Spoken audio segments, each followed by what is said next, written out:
What up, peeps? I am back for another video. We're continuing down the franchise of Robocop. We're on Robocop 2. I have not watched this one in a while. I watched it twice. I watched it once when it was like when I first watched the movies, because I watched them all in a row because it was on it's probably like Encore, one of those movie channels.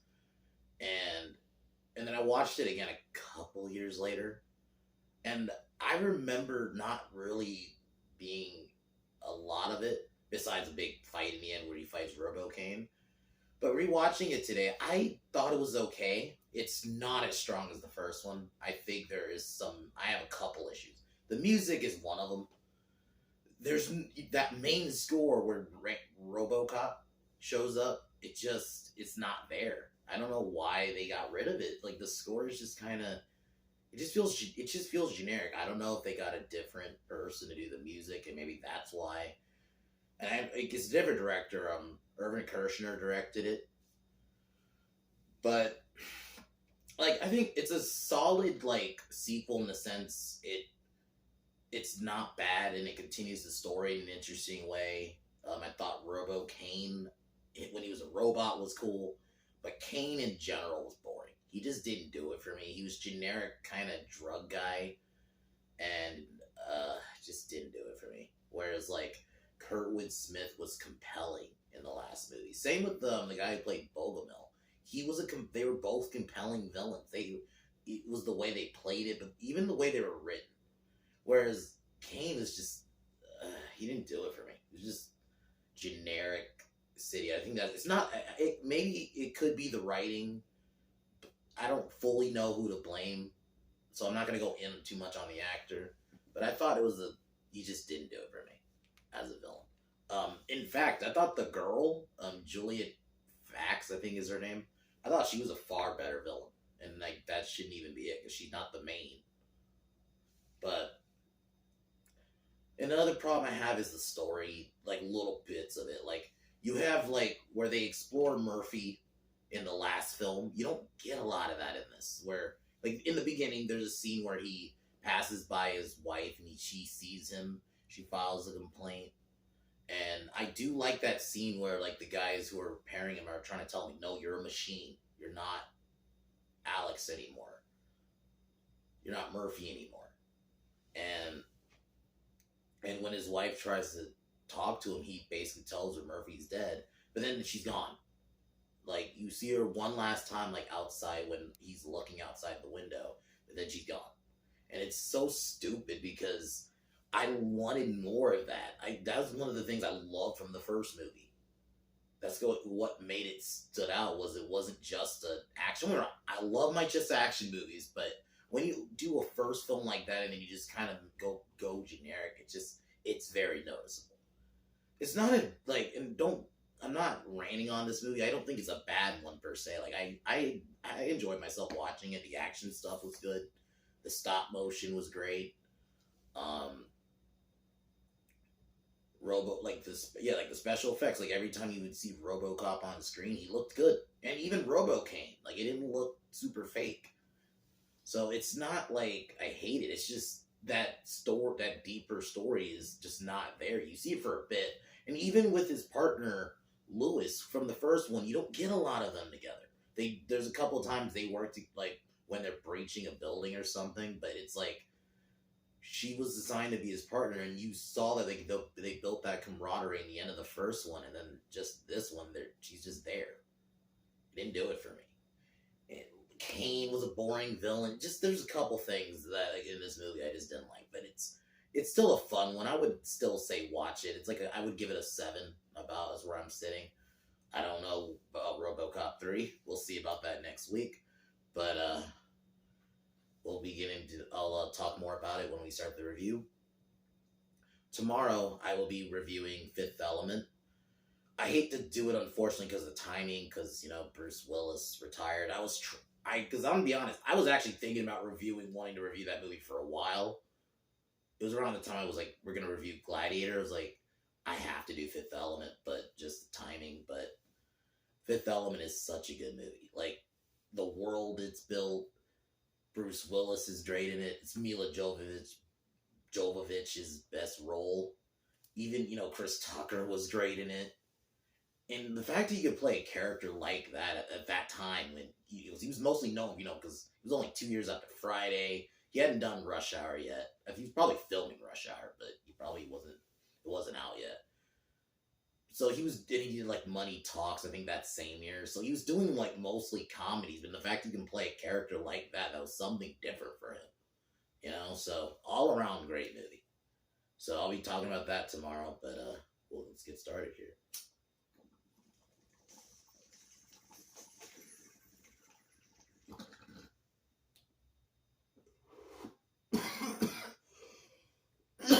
So Robocop 2. It opens up, we get a similar opening to the first one, where we kind of get like what's going on, and I do like that, like where the world building around it, like the OCP is dissolved because of what happened in the first movie, and the police strike is happening, so crime has gotten worse. I do like that opening where you see like how much crime was happening, like a lady gets robbed by this dude, and then this dude gets robbed by these girls.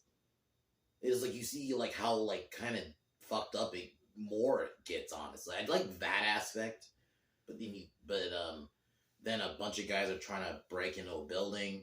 Robocop shows up, takes him out, finds the drug nuke, which is being thrown out in the streets by Kane and his gang. Robocop finds one of their like drug houses, takes a couple of people out while Kane and some of his people escape. While this is happening, OCP is trying to recover, from the events of the first one. So they're like they try to do this program, basically make us like what happened with Robocop. They take dead cops and try to reanimate them into robots, but they keep suiciding. This girl named Dr. Julia, I think it's Juliet, not Julia, Juliet Lewis. Not Lewis, fuck, that's an actress. Juliet Fax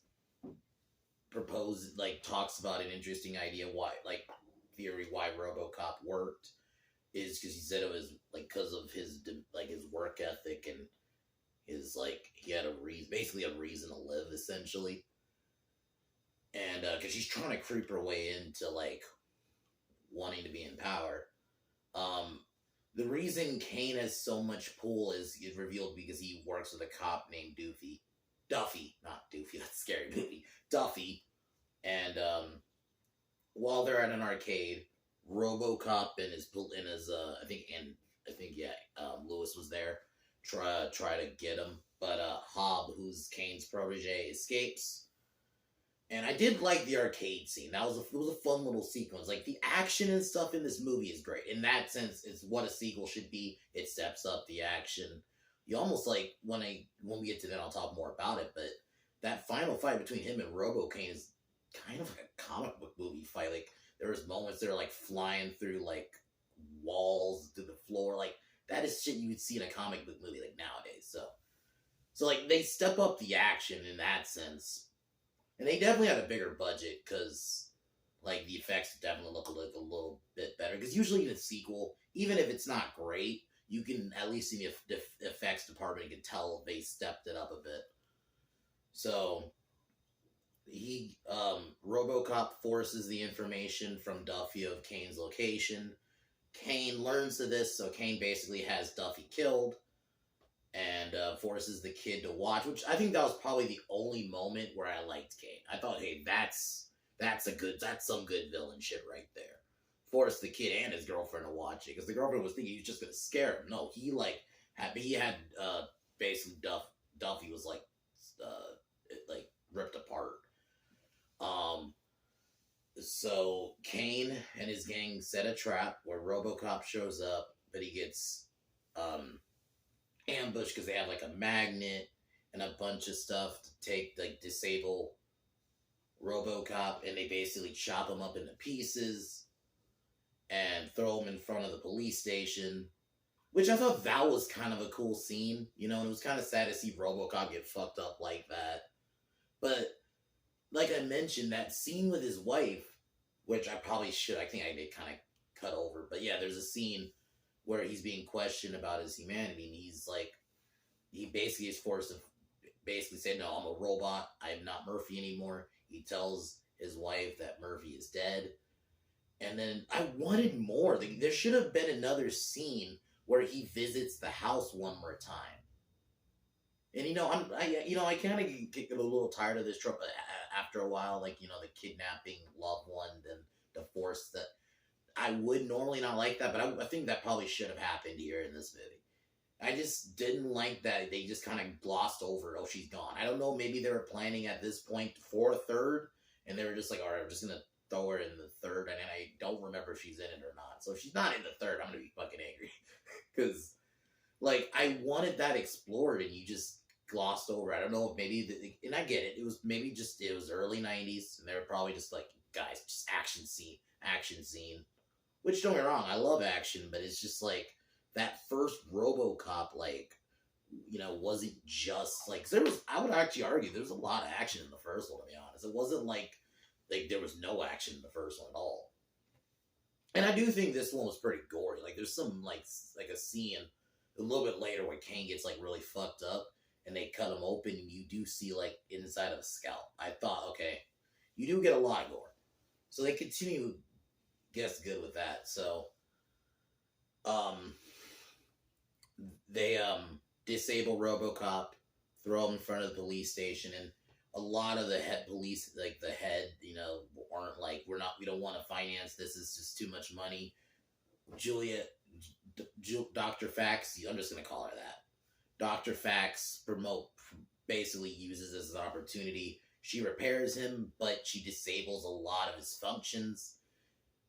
Basically, so he can only listen to her. And one time while he's out, he's trying to he can't do anything. He can't stop criminals or anything.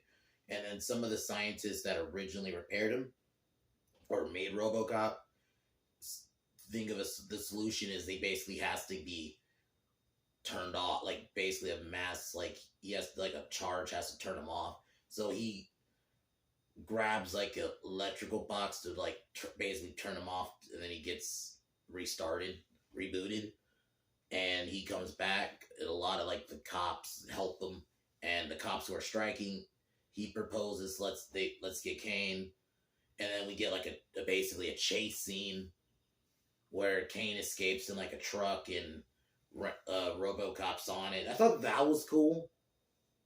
And even seeing RoboCop on a fucking motorcycle is kind of cool. But he ends up taking out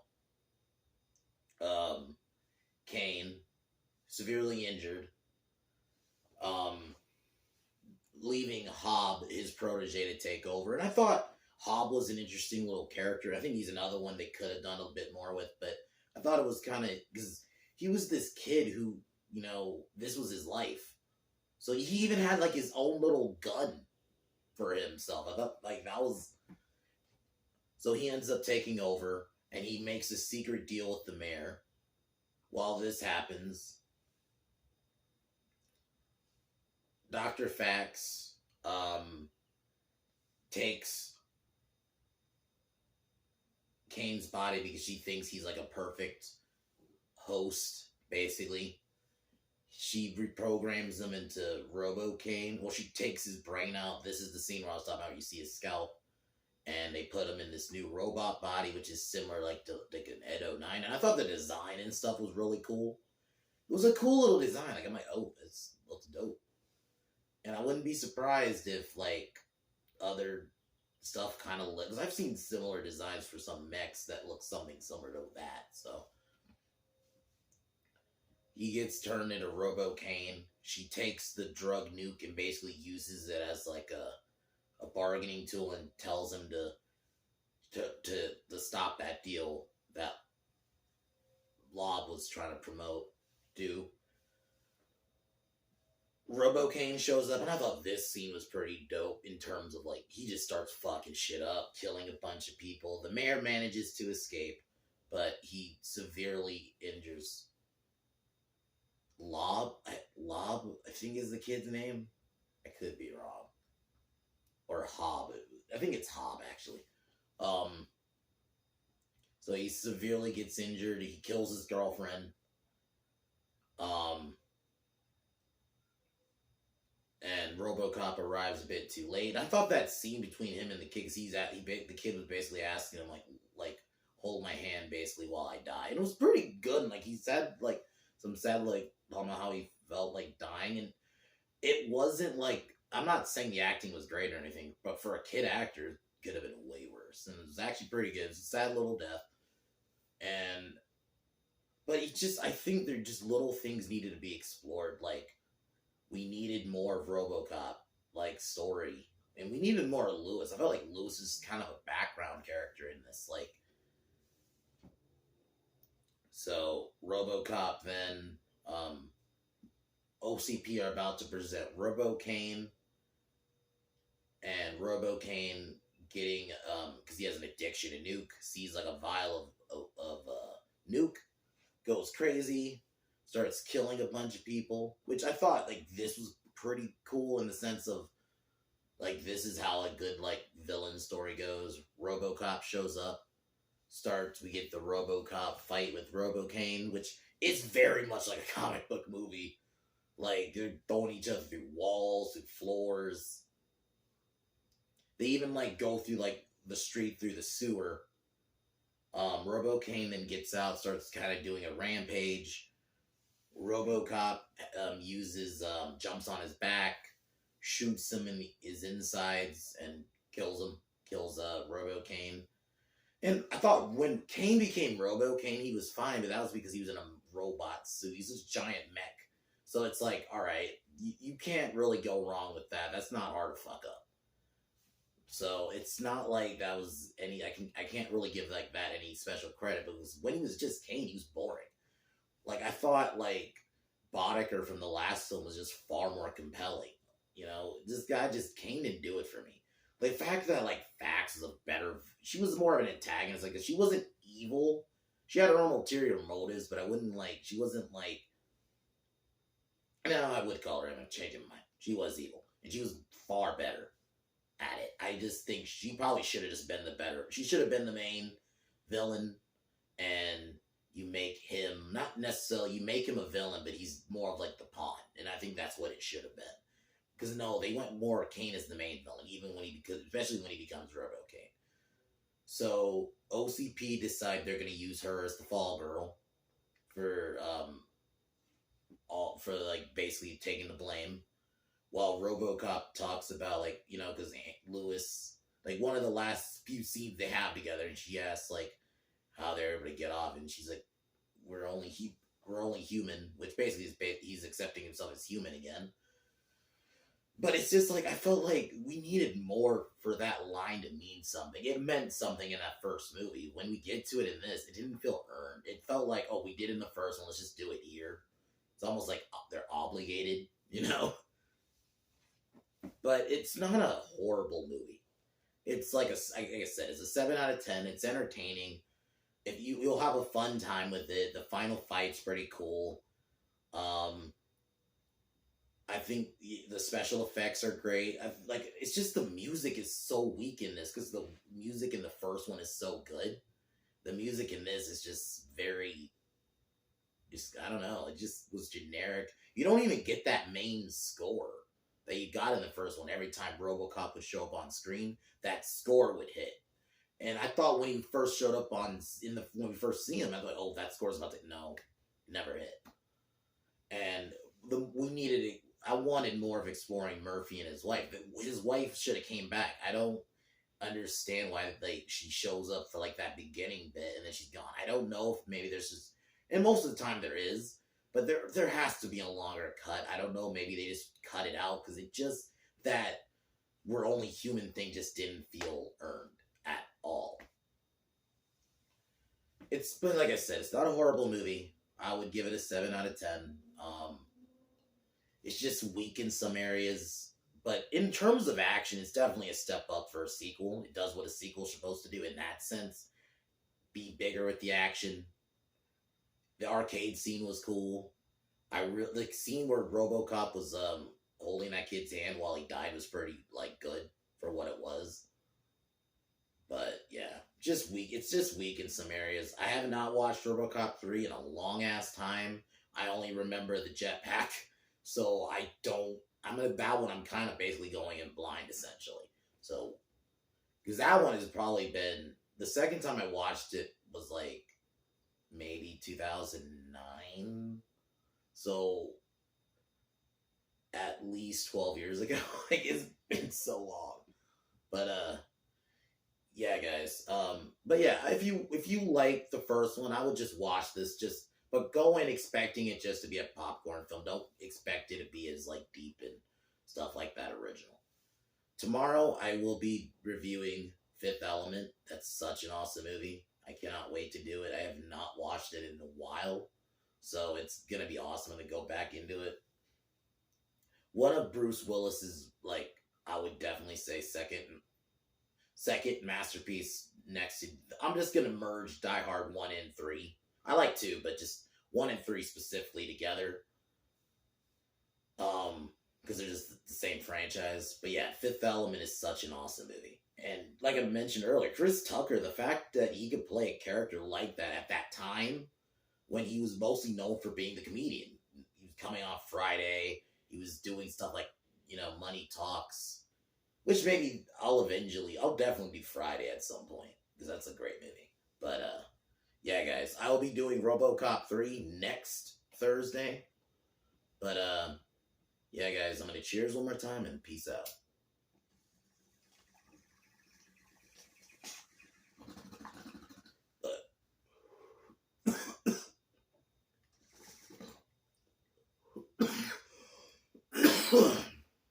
Fuck Warner Brothers.